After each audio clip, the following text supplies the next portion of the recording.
What is up, my dudes? If you're new to this channel, my name's Jesse Mills. I'm an international fly fishing guide, custom fly tyer, and a freelance photographer. And today we're going to cover some really cool tips on how you can add weed guards to your fly using 30-pound mono. Let's go.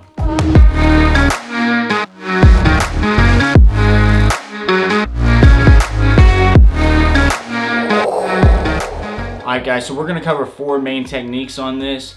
2 of them are sort of like a loop technique where the mono is the first and the last thing that we tie in. The other ones are sort of post techniques on the front of the fly. So let's look at this first one. Alright, now this first one is called a single loop, and this is where we're going to tie a strand of mono right as the first thing that goes onto the bend of the hook, and we're going to fill in our fly, and then we're going to loop this back around and tie it in up by the eye of the hook.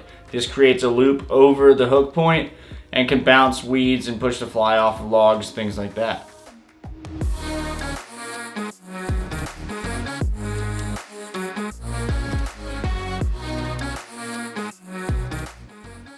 Now if you're fishing a lot of cover and you want a fly that's going to be a lot more weedless, this is a great technique on poppers or other surface lures. You could do 2 loops, one on each side of the hook, and that helps protect any weeds or any sticks or anything from getting into that hook point.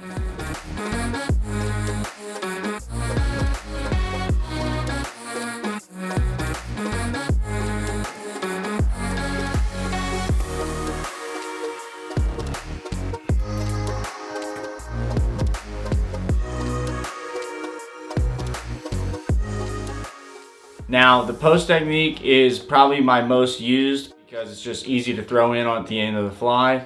And the first one is just a single strand of mono, and that one's super simple. We just flatten one end of our mono, tie it in, post it up, and add some UV gel around the base of it, and it keeps it pointing in the right direction.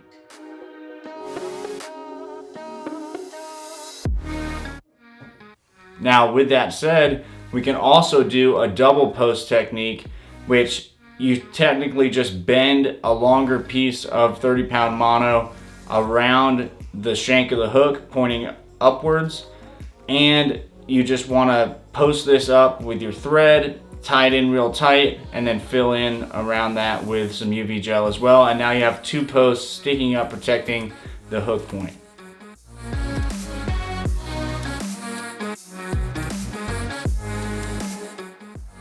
So there you go, guys. Those are simple tips on how to create mono weed guards. If you're a beginner fly tyer and you're just starting, I'm sure this is something you've thought about and tried to find more information on. So hopefully this answered all your questions.